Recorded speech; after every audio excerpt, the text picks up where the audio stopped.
Assalamualaikum warahmatullahi wabarakatuh. Halo semua, saya Zahra Cantika Pramesti dari kelas 10 MIPA 4. Di sini saya akan menjelaskan materi geografi mengenai pengindaran jauh. Apa itu pengindaran jauh? Pengindaran jauh merupakan pengukuran suatu objek atau fenomena sebuah alat yang tidak secara fisik melakukan kontak dengan objek tersebut atau dari jarak jauh, misalnya seperti pesawat luar angkasa, satelit, maupun kapal. Komponen-komponen pengindaran jauh. Komponen-komponen pengindaran jauh terdapat 7 macam. Yang pertama ialah sumber tenaga. Sumber tenaga dalam proses inderaja terdiri dari sistem pasif yang menggunakan sinar matahari dan sistem aktif yang menggunakan tenaga buatan seperti gelombang mikro. Komponen yang kedua ada atmosfer. Atmosfer merupakan lapisan udara yang terdiri dari berbagai jenis gas seperti O2, CO2, nitrogen, hidrogen, maupun helium. Komponen yang ketiga ada objek. Objek adalah segala sesuatu yang dijadikan sebagai sasaran target dalam sistem pengindaran jauh seperti hidrosfer, atmosfer, litosfer, maupun biosfer. Komponen yang keempat ada interaksi antara objek dan tenaga. Interaksi antara objek dan tenaga dapat dilihat dari rona yang muncul dari hasil foto udara. Komponen yang kelima ada sensor dan wahana. Sensor merupakan alat pemantau yang dipasang pada wahana, baik pesawat maupun satelit. Komponen yang ketujuh ialah penggunaan data. Penggunaan data merupakan komponen akhir yang penting dalam sistem inderaja, yaitu orang atau lembaga yang memanfaatkan hasil inderaja. Sebelum kalian melakukan pengamatan dalam pengindaran jauh, kalian harus tahu dulu nih langkah-langkah dalam pengindaran jauh itu apa saja. Yang pertama, ada deteksi. Yang kedua, ada identifikasi. Yang ketiga, ada pengenalan. Yang keempat, ada analisis. Yang kelima, ada dedukasi.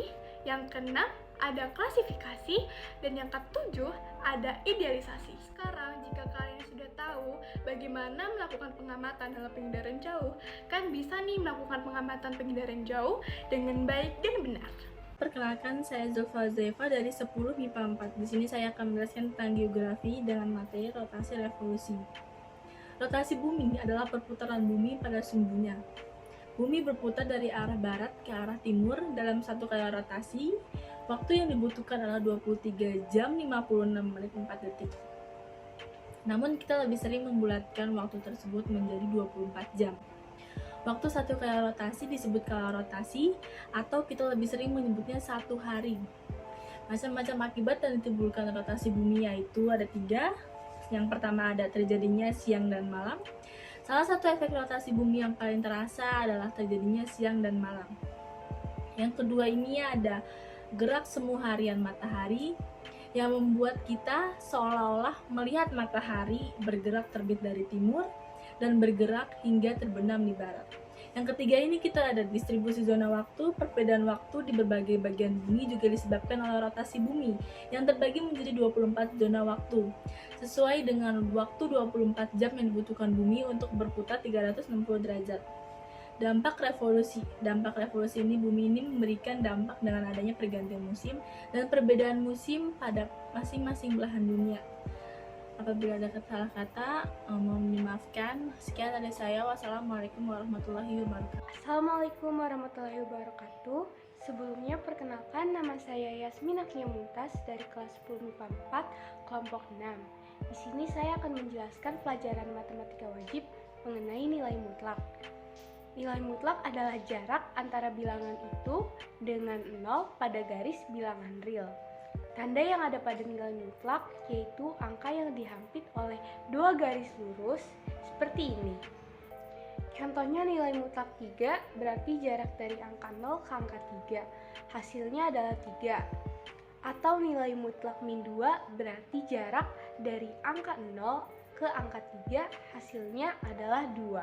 Maka dari itu, kita dapat menyimpulkan bahwa nilai mutlak dari bilangan X hasilnya akan sama dengan X jika bilangan X lebih besar sama dengan 0, tetapi nilainya akan sama dengan negatif X atau min X jika bilangan X itu lebih kecil dari 0. Di sini saya akan mencoba menjelaskan bagaimana cara menyelesaikan soal nilai mutlak. Contoh soalnya, untuk X sama dengan 2, maka tentukanlah nilai 4 nilai mutlak 2 min 6X ditambah nilai mutlak 3X min 8.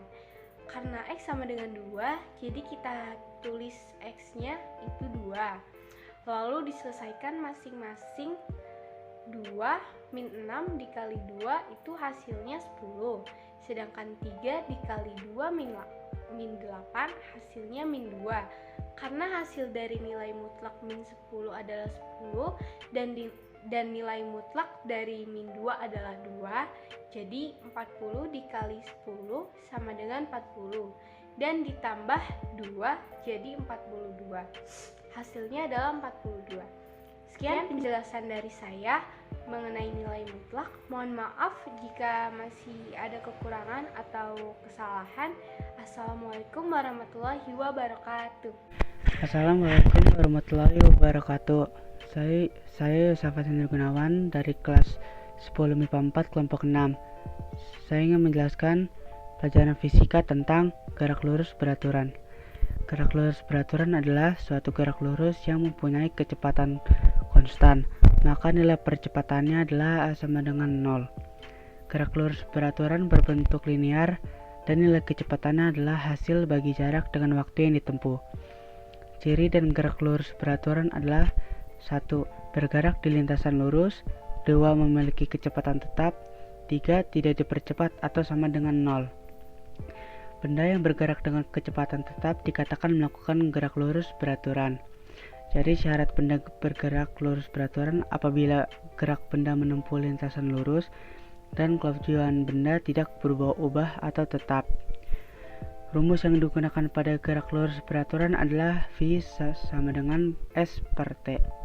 Dalam hal ini, V sama dengan kecepatan dalam satuan meter per sekon, S sama dengan jarak tempuh dengan satuan meter, T sama dengan waktu tempuh dalam satuan sekon. Contoh soal. Sebuah mobil bergerak lurus beraturan menempuh jarak 200 meter selama 50 detik. Berapakah kecepatan mobil tersebut? Diketahui S sama dengan 200 meter, T sama dengan 50 detik. Ditanya kecepatan mobil. Penjelasannya adalah V sama dengan S per T. V sama dengan 200 per 50. Sehingga V sama dengan 4 meter per sekon. Sekian dari saya. Apabila ada kesalahan mohon dimaafkan. Wassalamualaikum warahmatullahi wabarakatuh. Assalamualaikum warahmatullahi wabarakatuh. Perkenalkan, nama saya Zawana Sheila Putri. Saya dari kelas 10 MIPA 4. Saya dari kelompok 6. Di sini saya akan menjelaskan matematika perminatan tentang logaritma. Sebelum memasuki contoh soal, saya akan menjelaskan tentang definisi logaritma. Definisi logaritma adalah jika A pangkat X sama dengan B, maka A log B sama dengan X. Jika A log B sama dengan X, maka A pangkat X sama dengan B. Dengan B lebih dari 0 dan A lebih dari 0, maka A kurang lebih dari 1. A adalah bilangan pokok atau basis, B adalah numerus atau bilangan yang dicari logaritmanya, sedangkan X adalah hasil logaritma. Sifat-sifat logaritma. Yang pertama, A log B ditambah A log C sama dengan A log atau B kali C. Yang kedua, A log B sama dengan A log C sama dengan A log atau B per C. Yang ketiga, A log B dikali B log C sama dengan A log C. Yang keempat, A log B pangkat N sama dengan N kali A log B. Yang kelima, A pangkat M log B sama dengan 1 per M dikali A log B. Yang keenam, A pangkat M log B pangkat N sama dengan N per M dikali A log B. Yang ketujuh, A log B sama dengan 1 per B log A. Yang kedelapan, A log B sama dengan P log B per P log A, atau P lebih dari 0 kurang dari 1. Dan yang kesembilan, A pangkat A log B sama dengan B. Di sini saya akan memberikan contoh soal dan jawaban. Saya menggunakan sifat-sifat logaritma yang keempat, yaitu A log B pangkat N sama dengan N dikali A log B.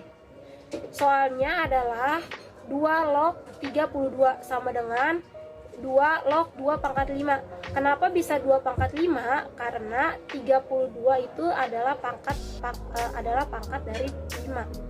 Jadi sama dengan 5 dikali 2 log 2 sama dengan 2 log 32 sama dengan 5. Sekian dari saya. Wassalamualaikum warahmatullahi wabarakatuh.